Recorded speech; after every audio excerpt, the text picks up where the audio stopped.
everybody. Yeah, I thought I'd just kind of give you an update. Remember them pole beans I was telling you about? Well, here they are. They've kind of grown up a little bit. Going up, we've got started harvesting them. See if there's any left on here. She picked them this morning. I don't see any. She picked them this morning though. And the onions, ooh, the onions are doing really, really good. The onions are doing good. We have some regular ones. We have some dividing onions right there. So these are one of the raised beds that we made. Bush beans, all kinds of stuff. I want to show you the potatoes. We got some potatoes, and I tell you what, my barrel tomatoes, they're doing really well. The potatoes, I'm sorry. My barrel potatoes are doing really well.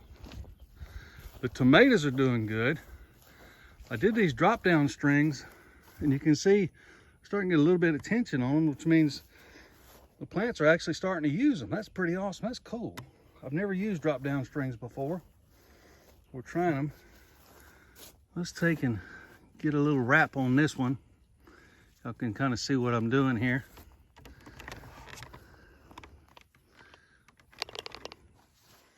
We'll take this.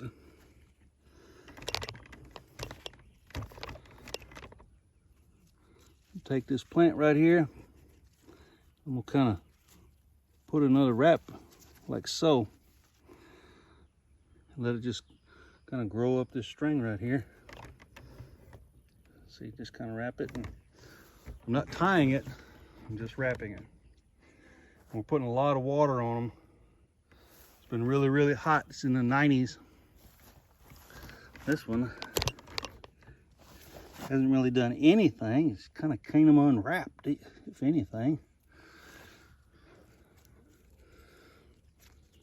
I don't know what's going on here, but let's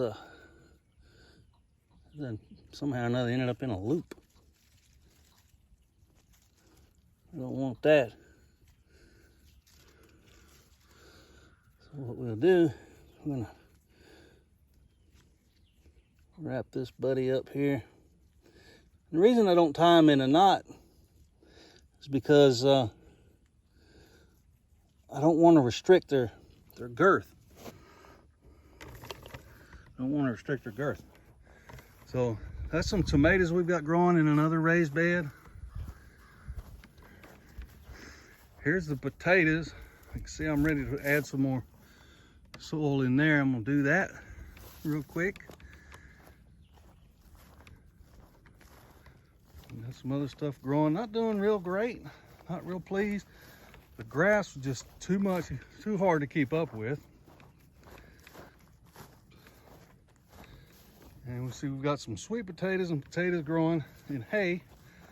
They just don't seem to be doing a whole lot, but they're growing. We're gonna let them keep doing their thing, keep watering them.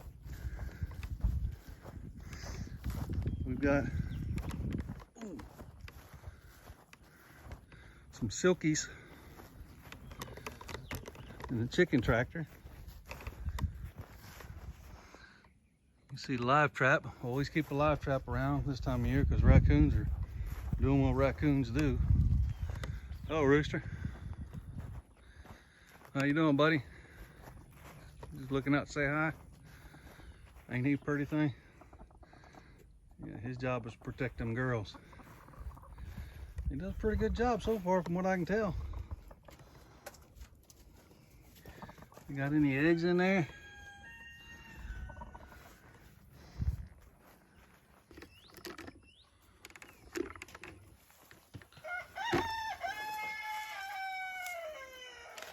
I've been using growing mix and vegetable growing mix, flour mix. I'm putting it in there. What I do is just kind of put it in there lightly because I don't want to break off the stalks. Just kind of let it fall, and then I'll kind of shake the plants a little bit.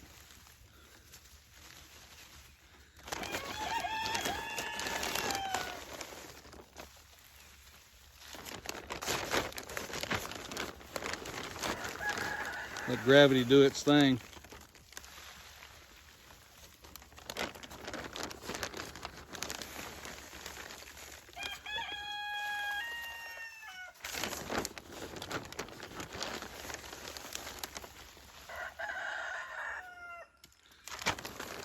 Patience has never been one of my virtues.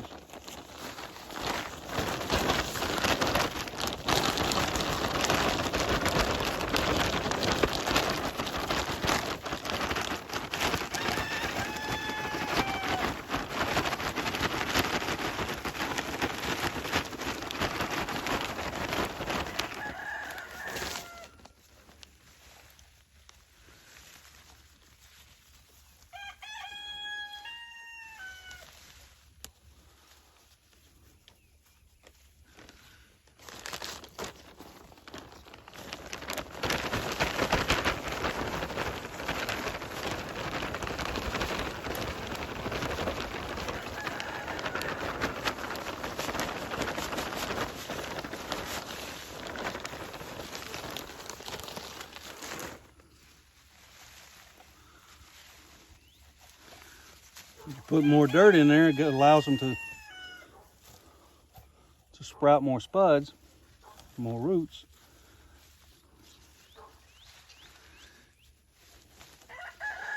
And once these tops start dying off, then we'll take this barrel and knock it over onto a tarp so I don't lose all of this.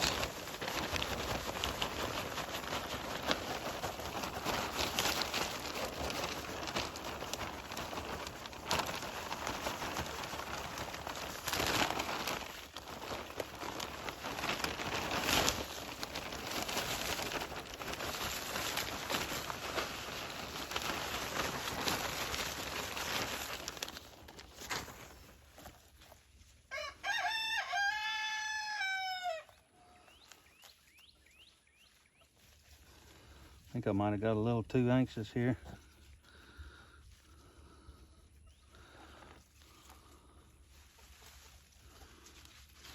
See if we can make them happy.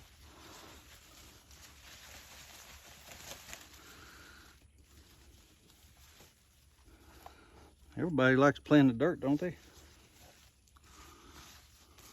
I need to put probably some more in here.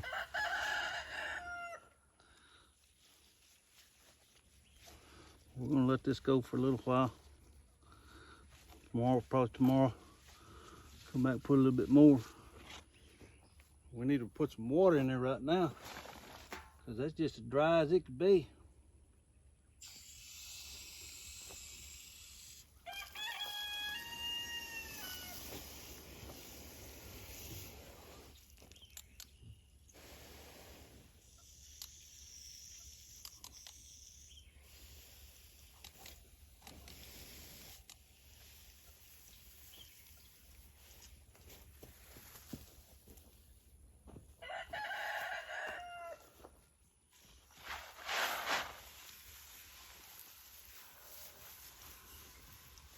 We'll let the water cool off a minute.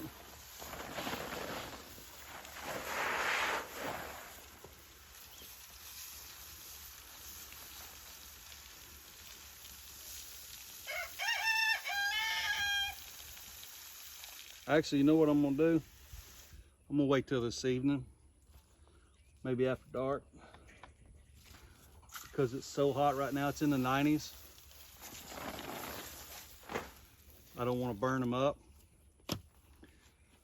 So what do y'all think? We've got some potatoes in here. They seem to be really happy. This is about 6 or 8 spuds, I think.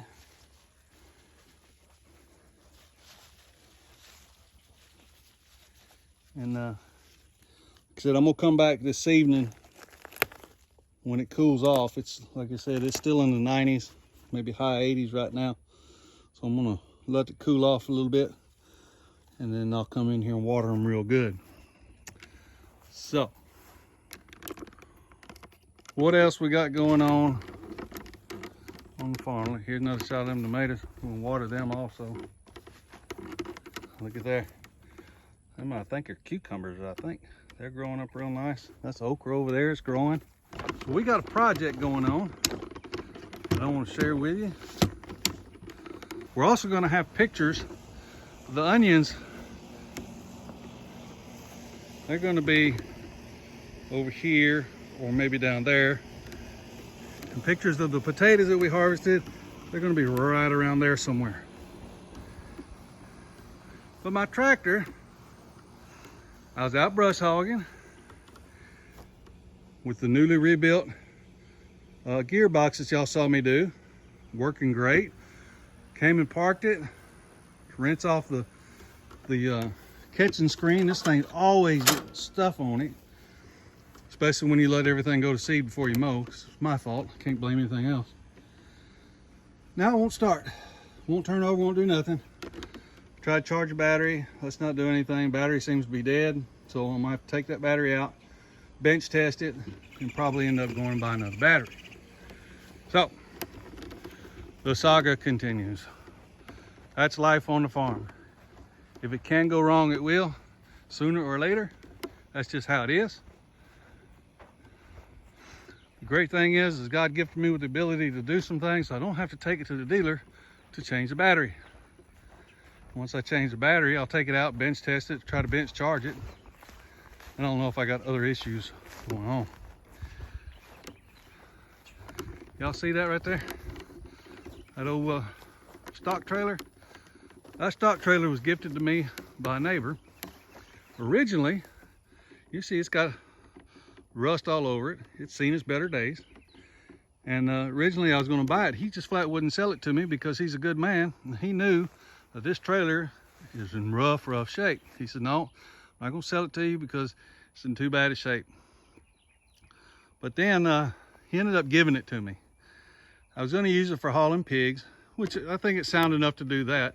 I don't know if I'd be kind of afraid that sheet metal fly off driving down the highway. But then I came up with a better idea with help from my wife. And wives are good at that, giving us better ideas than the ones we had. We're going to use this as a 16-foot chicken tractor. Or is it 20? I think it's 20 foot. Whatever. At any rate, it's going to be a chicken tractor out in the field for our chickens. So I'm currently wrapping it with chicken wire.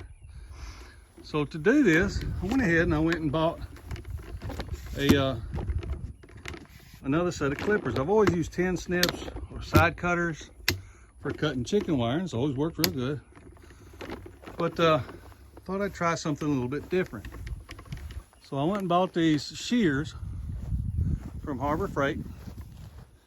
Thought I'd try and see how well they work. So I tried them, and I'll show them to you. That way you can make up your own mind. Now these are mini shears. You can see by the size compared to my hand. I have an average size hand. I wear a large to extra large glove. The size of them, see my thumb covers up that hole. Here's the things I don't like about these shears. Your fingers do not fit in these holes. Okay? There's no way that thumb's going through there. If you have big hands, forget it. Not happening. I have a friend, he's got these big old bear paw hands. There is no way he'd get his fingers in there. What I've been doing, I tried this, that's just not working. So I've been using them like this and pushing down on this shelf. It cuts the wire okay. I don't have a complaint about that. But it's wearing blisters on the back of my fingers from this right here. So nothing against Harbor Freight. You know, we go there, anytime you buy something from Harbor Freight, you got to kind of know, hey, it's inexpensive, may or may not work. Harbor Freight has a great return policy. I'll probably hang on to these just because they were like $6 or $7. I'm sure I'll use them for something. But they have a larger pair of shears that I'll buy next time. And probably what I'll even do, and y'all think about this, is if you're going to buy some shears to cut chicken wire, let's say that's going to be their primary purpose, and there's no such thing as a pair of cutters that's all they're ever going to do. okay? If you're buying a hand tool that's just single purpose, I hope it's just a ball peen hammer for hitting things. Take some chicken wire with you. Tell them, hey, I want to try them out and see how they work. And I bet they're going to say, hey, that's a great idea. Take some chicken wire with you. Sometimes I wish I'd listened to myself, but I didn't. You see, they're not great, real smooth. I want to show you something.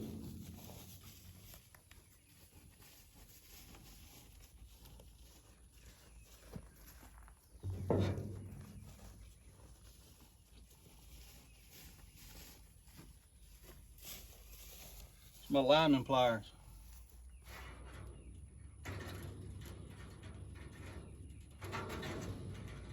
Cut a lot smoother, but they don't cut all the way through because they're made for cutting different kind of wire. And what I'm doing,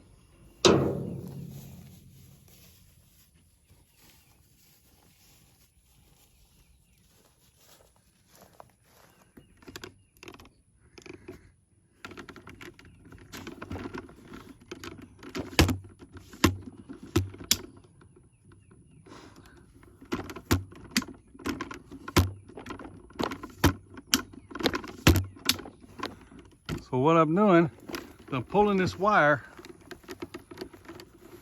over the top and securing it. The main thing you've got to remember, or I've got to remember since it's mine, no matter if you remember it because you won't be here, is we've got to make sure the raccoons and possums and foxes can't pull this wire out, especially down low.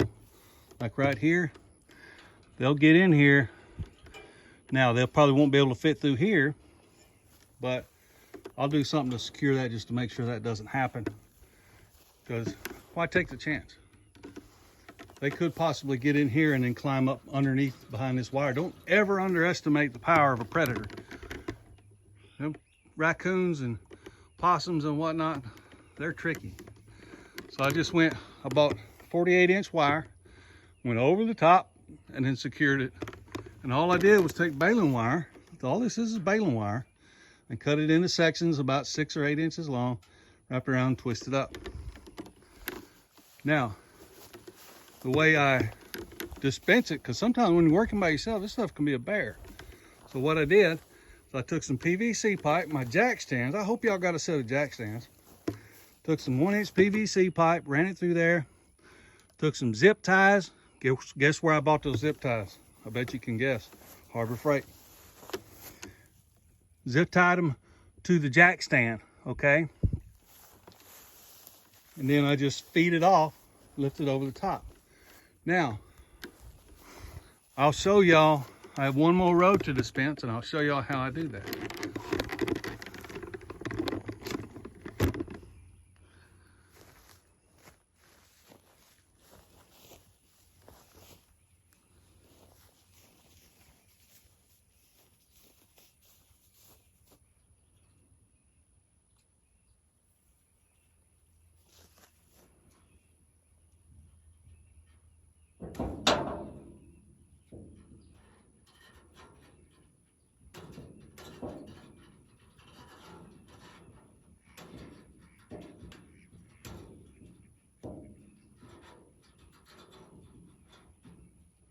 Starting to think the side cutters might just be the optimal tool, because I got a feeling these things are going to end up going in the toolbox, serving out a life sentence in the toolbox. But it is what it is, right?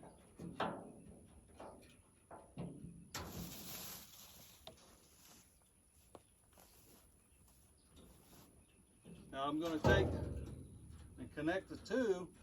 Here I'm just going to take a piece of this wire, kind of hold it down. But what I'll do is I'll take and connect these with cage clips, J clips. I'll either use J clips or I'll use hog rings, one or the other, and connect them, especially down here. There'll be mostly adult birds going in here, so I'm not too concerned with snakes. Snakes will come in and steal my eggs. That'll be, you know, what it is. But it'll be all right. Snake generally only eats one a day or one every 2 days, depending on the weather. So the good thing about those snakes is, you know, they say getting your heart rate up is pretty good when you open the nesting box and there's a snake staring at you. That's one way to get your heart rate up. But also, it helps to keep the mice and stuff out of here that would otherwise be eating on my chickens. So that's one way to look at it. Ah! Oh, well. Well.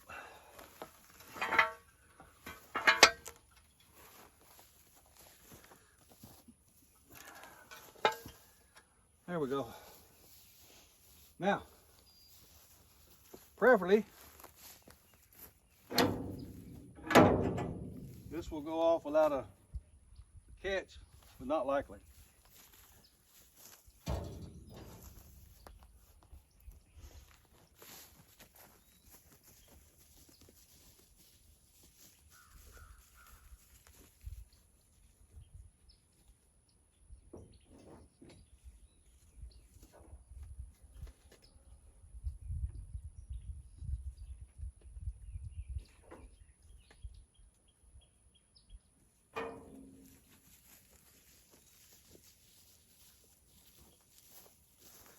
So here's what we're going to do. I got this somewhere, don't know where, but this is a fence stretcher, and but not for this kind of wire. But guess what? Like I said, I don't have single purpose tools except a ball peen hammer, because they're just for hitting things.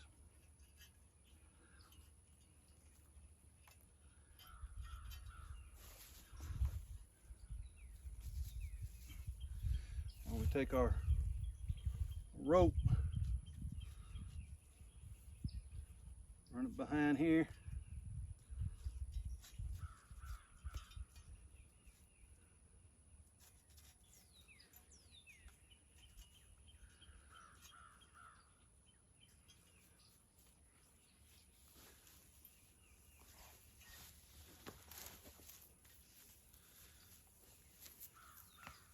we're going to take this, and we'll chunk it over there, like so.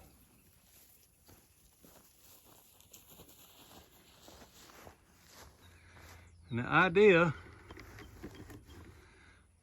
is that we're going to lift that up over the top, and the wire is just going to come gracefully and obediently.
think that went pretty well.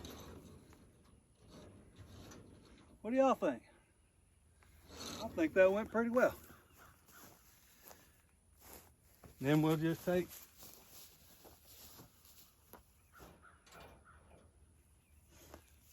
clip right here, little wire clip, because the bottom is the most vulnerable.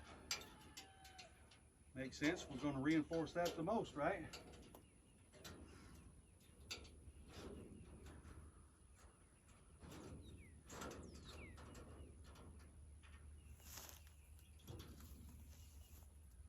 We'll take and twist that baling wire on there, fold in the end so nobody or nothing gets scratched up. And we'll continue to secure this. And again, we're going to use J-clips or hog ring, whatever, all the way up and around. There it is. It's pretty as simple as it is. It's going to be effective. We'll put it on the doors and on the front compartment here on the front. Allow the air to come in. Still got some shade. But what I'll do when this starts getting worse, or if I see we need to cover the other half,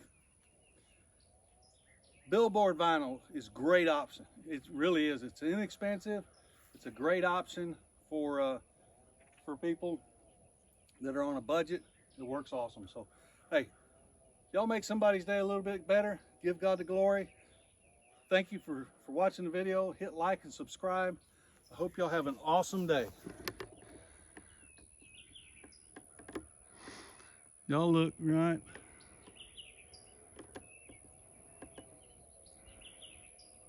Y'all can see that. That is a woodpecker up on top of an old willow tree that I've been meaning to cut down. Look at that. Isn't that beautiful? All right. Bye. Bye-bye.